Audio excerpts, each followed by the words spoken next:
I want you to imagine, just for a second, a very specific kind of terror. Um, you are standing in a crowded cafe in a foreign country, Oh man, yeah, we've all been there. right?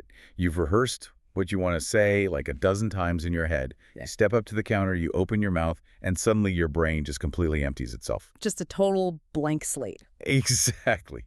Every flashcard you studied, every app you tapped on for the last 3 months, it just vanishes. You are a highly competent, intelligent adult, but in that exact moment, you are basically reduced to pointing at a pastry and making a vague, panicked, grunting noise. Well, the biological reality of that moment is actually staggering if you look at what is happening under the Oh, hood. wait, there's a biological reason for that, Pam? Absolutely. I mean, your heart rate spikes, cortisol floods your system, and your prefrontal cortex, which is the part of your brain responsible for complex thought and language retrieval, it essentially shuts down. Wow, so it's like a literal system failure in your head. Yeah, pretty much. It is the thrilling vulnerability, but also, the sheer neurological panic of trying to communicate in a brand new language for the very first time. Okay, so today for our deep dive, we are looking at that exact moment of vulnerability, but from the other side of the microphone, we have this fascinating source material called Texto Colado. Which is such an interesting document. It really is. On its face, it just looks like a simple set of instructions for two hosts who are creating an audio lesson titled Beginner English A1-A2. Talk about yourself and your day. Right, it seems super straightforward. Yeah. But our mission today, and let's unpack this. We're going to reverse engineer this document. We're going to peel back the layers of these seemingly simple instructions to uncover the hidden psychology, the architectural structure, and the deep pedagogy behind how complex information is successfully transferred to an absolute beginner. Because what's fascinating here is that the source material, I mean, it reads like a bulleted list of do's and don'ts for English teachers, right? Yeah, like a basic style guide. Exactly. But it actually operates as a profound masterclass in managing cognitive load. It functions as a blueprint for adult education that honestly applies to learning almost anything, not just English. Okay, well, let's pull the first thread from this blueprint. The source mandates some pretty ruthless ground rules for this A1-A2 lesson. It requires a friendly, slow-paced conversation between two warm hosts. Right. And it insists on using simple English only. It explicitly states that the creators must avoid advanced vocabulary, idioms, slang, and long sentences. No slang at all. None. And any grammar explanation has to use simple words rather than complicated linguistic terminology. Well, the underlying mechanism here is really about bandwidth. Bandwidth, like an internet connection. Yeah, exactly like that. When an adult learner is operating at the absolute foundational levels of a new language, their brain is working at maximum capacity just to process the raw audio data. Just hearing the sounds. Right. We are talking about deciphering new phonemes, isolating where one word ends and another begins, and then trying to map those sounds to actual meaning. Their working memory is completely saturated. Oh, wow. I never really thought about how much processing that takes. It's a ton of processing. So if you introduce a piece of casual slang or a complex grammatical term like subordinating conjunction, you are effectively launching a denial of service attack on their brain. The system crashes. Precisely. The system crashes. Working memory can only hold a handful of new items at a time. The text explicitly tells the instructors to use practical sentences learners can repeat. Okay, so it's about repetition. Yes, but more than that, this bypasses the need for the learner to understand the abstract linguistic theory.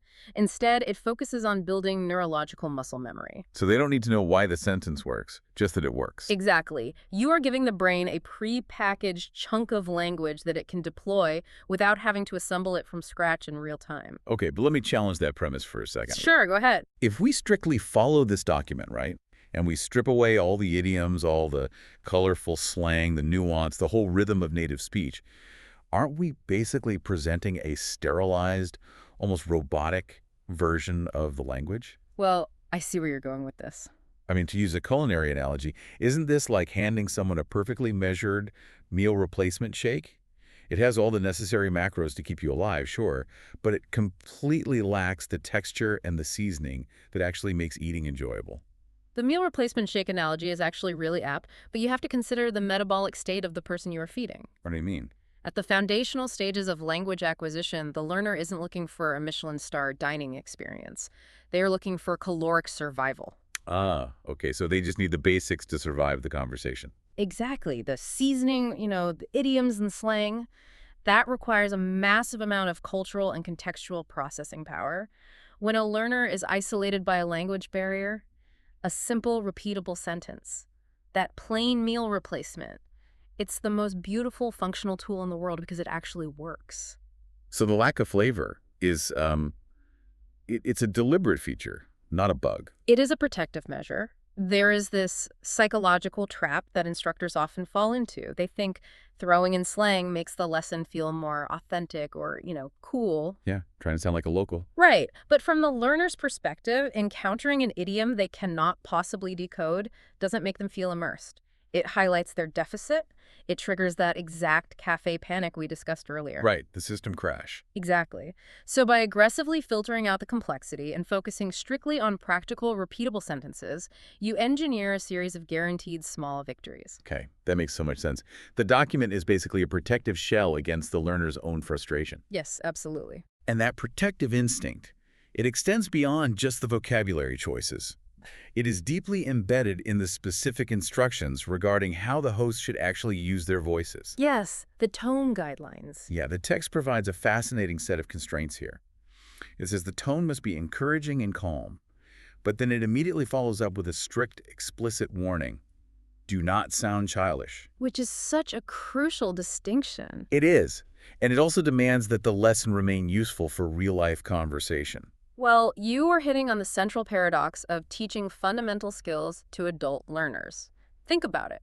The material itself, learning how to state your name, your origin, basic times of the day, that is identical to the curriculum we give to toddlers. Right, it's literally preschool stuff. Colors, numbers, my name is. Exactly. The linguistic building blocks are the exact same. But the psychological landscape of the audience could not be more different.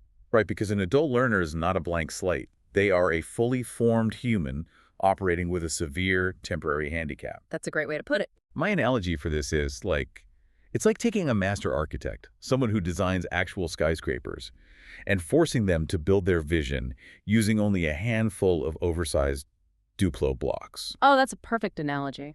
The disparity between the complexity of their internal vision and the crudeness of the tools available to them, that creates a profound, agonizing frustration. And that frustration is the catalyst for what linguists call the affective filter. The affective filter, what is that? In linguistics and psychology, the affective filter is essentially an emotional roadblock. When an adult feels vulnerable, anxious, or patronized, their amygdala activates, which floods the brain with stress hormones. So they literally go into fight or flight. Exactly. And this physiological response literally, physically inhibits the hippocampus from encoding new memories. So an encouraging and calm tone isn't just about being polite. It is a biological necessity. It suppresses the amygdala so they can actually learn. Exactly. It suppresses the amygdala, keeping the cognitive pathways open. Here's where it gets really interesting, though. The mandate to not sound childish is the counterweight to that. How does an audio host practically navigate that tightrope? I mean, you are speaking incredibly slowly, using the simplest possible vocabulary, yet you have to maintain the dignity of the listener. Well, think about the acoustic properties of how we speak to a child versus an adult. When people use a childish tone, which is often called motherese, they pitch their voice up, they heavily exaggerate their intonation contours, and they create this artificial sing-song rhythm. Oh, right, like who's a good boy, that kind of thing. Exactly. You are communicating a hierarchy. You're saying, I'm the adult, you are the infant. You are speaking down to the listener. Yes. To maintain dignity with an adult learner, you have to maintain a flat professional pitch. You slow the cadence down and you articulate very clearly, but the auditory quality remains completely intact. So you're treating them as an equal. Exactly. You are signaling to the listener, look, I acknowledge your intellect. I am merely modifying the data transmission rate so your hardware can process it. That distinction becomes incredibly clear when you look at another specific rule from the source text. It says, repeat important phrases naturally. Yes, naturally is the key word there. Right, because natural repetition is vastly different from pedagogical drilling. Yeah. Artificial, exaggerated repetition sounds like a cartoon. Saying, apple, apple, apple. That is deeply patronizing. It really is. It triggers that affective filter immediately. But natural repetition, like saying, I have an apple. Yeah. Yes, a red apple. That mimics the prosody of a supportive friend in a loud restaurant just confirming they heard you correctly. And that natural prosody is what keeps the affective filter down. The moment the listener detects that they are being patronized, the wall goes up and the learning just stops completely. Wow. Yeah, the entire phonetic delivery of the lesson must serve to preserve the adult learner's self-respect. That preservation of dignity doesn't just stop at the host's tone, though. It's Yeah. actually baked into the very sequence of what the learner is asked to say first. Oh, the structure. Yes. The document provides a strict architectural progression for the lesson, and the way it unfolds is a masterclass in building a persona from scratch. The sequencing of information is never accidental in a well-designed curriculum. It dictates the learner's entire cognitive journey. Let's trace that journey for the listener. The blueprint mandates, starting with a brief introduction of why beginners need to learn to talk about themselves. Setting the stage. Right. Then it immediately moves to simple self-introductions: name, origin, job, or studies. From there, it expands into daily routine vocabulary and sentences, bringing in time expressions like every day, in the morning, at night, and on weekends. Okay. Finally, it layers on likes and dislikes, utilizing phrases like I like, I don't like, and do you like? If we connect this to the bigger picture, this progression is essentially a map of human ontological development compressed into a single lesson. Ontological development. Yeah, you begin at the absolute epicenter of the self, who am I, and slowly ripple outward into the physical world and your relation to it. It is remarkably similar to the mechanics of building a character in a complex role-playing video game. Oh, I like that comparison. How so? Well, when you start a new RPG, the very first screen demands your identity. You sign a name, you select a background or an origin, and you pick a class or profession. The system requires the entity to exist before it can interact with the environment. Right, you are establishing the parameters of the self. Exactly. Once that character is rendered, you learn their default mechanics. How do they move? How does the passage of time affect them? That perfectly mirrors the integration of daily routines and time expressions. You wake up in the morning, you work, you rest at night. You are establishing the basic physics of the individual's existence. Yes. And only after those mechanics are set do you assign preferences, the likes and dislikes. Suddenly, you aren't just an avatar moving through a digital space. You are a distinct personality that actively engages with the world, preferring coffee to tea or, hating early mornings. The social pragmatics of that progression are brilliant when you really look at it. Consider how jarring it would be if the sequence were reversed. What do you mean? Well, if you approach a stranger and immediately announce, I do not like waking up early on weekends, you have violated the foundational rules of human interaction. Yeah, they'd look at you like you were crazy. Exactly. The curriculum is subtly teaching the learner the culturally accepted rhythm of English conversation. You establish identity, you provide context through routine, and then, and only then, do you share personal opinions. The introduction of opinions seems like a massive psychological leap for the learner. Yeah. I mean, stating I am from Tokyo or I am an engineer, those are simply data transfers. They are Yeah. static facts. Right. But the moment the curriculum hands the learner the phrase I don't like, it's handing them agency. Yes. And agency is the antidote to the vulnerability we discussed earlier. A beginner language learner spends most of their time passively receiving information and just hoping they understand it. Hoping they don't look foolish? Exactly. Equipping them with the linguistic architecture to express a preference, to reject something or enthusiastically endorse something, it rehumanizes them. It moves the interaction from rote recitation to authentic self-expression. You are giving them the tools to not just exist in a language, but to actually possess a personality within it. Beautifully said. But personality doesn't exist in a vacuum, right? A language is a bridge between two minds. You don't learn a language to sit in an empty room and recite your daily routine to the wall. Hopefully not, anyway. Right. This blueprint recognizes that. And the final phases of the document completely shift the paradigm. The transition from the internal self to the external connection. The shift from monologue to dialogue. The document outlines a really sharp pivot here. It demands simple question and answer practice, followed by mini conversations that integrate all the prior phrases, and concludes with a final recap of the most useful sentences. Right, the culmination of the lesson. And it also imposes a strict, non-negotiable target length for the entire lesson, 25 to 35 minutes. Well, let's talk about the Q&A first. The introduction of the simple Q&A is the inflection point where theory collides with practice. Until this phase, the learner's cognitive load has been entirely self-directed. They're just talking about themselves. Right. They are retrieving vocabulary to describe their own life, but introducing the interrogative asking, do you like? Or what do you do? Mhm. That requires a massive cognitive leap known as theory of mind. Theory of mind. Yes. The learner must now actively project curiosity onto the other person, anticipate a response, and parse incoming unpredictable data. It's the difference between hitting golf balls at a driving range Yeah.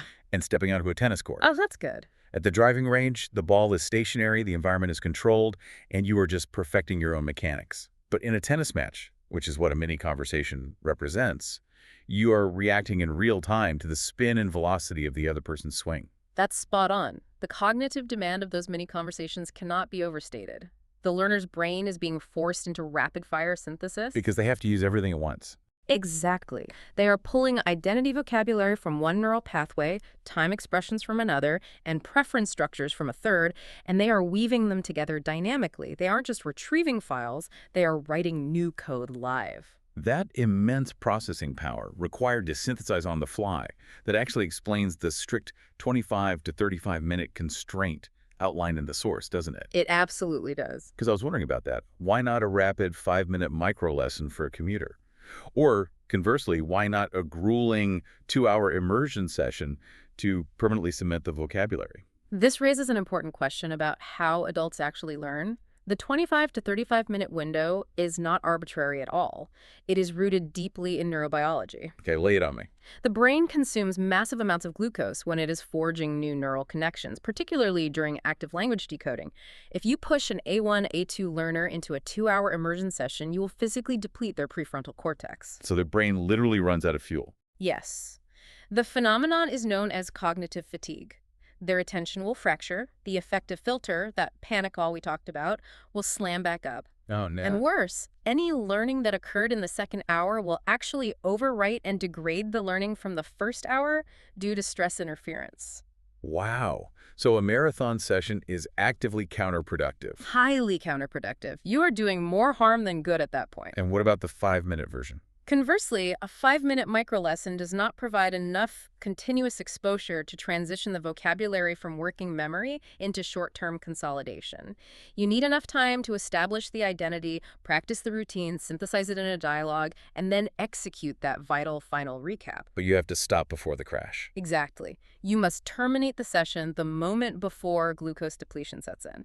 The inclusion of that final recap is fascinating to me because it seems so basic, but it obviously serves a massive psychological function. It capitalizes on a psychological phenomenon known as the recency effect. The recency effect. Yeah.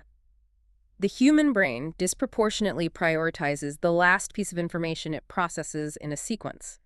By ending the 30-minute block with a distilled, perfectly articulated recap of the core practical sentences, the curriculum ensures that the most accurate version of the target language is what gets encoded into long-term memory during the rest period that follows. It's like the save point before you power down the console. That is exactly what it is. And if you are listening to this, the mechanics of this 25 to 35-minute cycle, where you build foundational concepts, apply them in a dynamic synthesis, and conclude with a structured recap, that is an incredibly potent framework for mastering almost any complex skill. It really applies to everything. Right.